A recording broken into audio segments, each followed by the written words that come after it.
Hello, in this video I'll show you how you can fix your beauty portrait. So sometimes whenever people do makeup, there are some kinds of makeup inconsistencies. So I want to show you how you can get this image from looking like this. Let me show you. This is the before and this is the after. Before, after, you can see the makeup in these very areas was not blended quite well, and I want to show you how you can transform and make the image better when it comes to Photoshop. So simply like the video, and don't forget to subscribe in case you're watching and you aren't subscribed. And by the way, I'll put this raw file in the description of this video so that you can practice and follow along with this very tutorial. So I'm just going to delete everything I've done. So if you are to analyze this very image, the issue we have at hand that we want to fix is basically the makeup. So you can see about around this area of the nose, we have some of these uneven yellow colors of the makeup in this very area. So what we want to do, we are basically going to first of all fix that, and this is going to be a very simple way to fix this makeup inconsistency.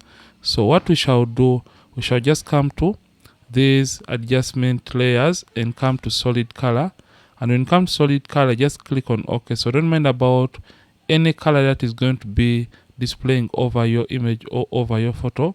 All you have to do is simply turning off this solid color layer, then double clicking on the solid color icon right here, then sampling a color of your choice. So for this, I'll just sample a color about this very area. So I'll just sample from this very area. So click to sample, and by the way, before sampling, make sure the sample size is set to 5x5 average and sample all layers is selected. Then sample a color of your preference or choice and simply come and click on OK. Come and turn this layer back on and change the blend mode from normal and change it all the way down to color, and this is going to be affecting the overall image. So what we want to do, we want to only limit the color to only affect specific areas of the skin. So come to this white layer mask and press Ctrl I on the keyboard, or you can use Command I to invert that layer mask. Then come and get the brush tool and make sure for the settings, soft round brush is selected, the mode is set to normal, opacity and the flow is 100%. Then ensure to have black and white on these two color swatches. In case you have any other color that is not black and white, simply press D on the keyboard, or you can as well click on the tiny color swatches. Once you have done that, make sure white is the top color. You can switch between black and white by using this arrow key, or you can use X on the keyboard to switch between black and white. So make sure white is the top color or the foreground color. Then increase on the size of the brush accordingly by using the square bracket keys on the keyboard and start painting over the skin. So just paint like that.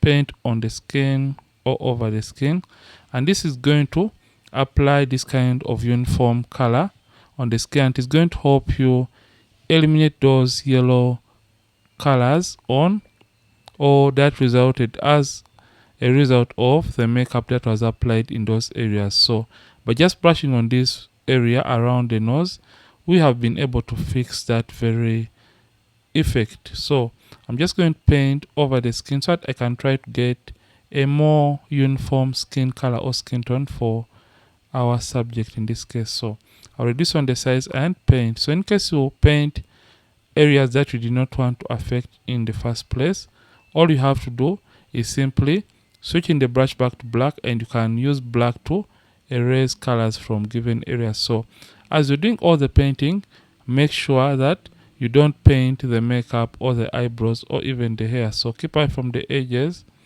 and just paint or brush over those areas that you want to fix in the image. So this is what we have been able to achieve so far.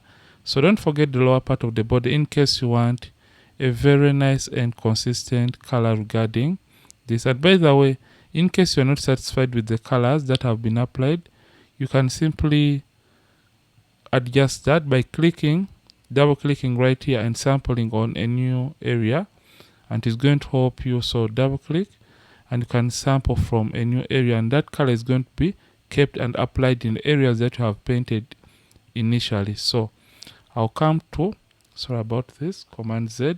So make sure you have selected this layer mask and continue painting like that.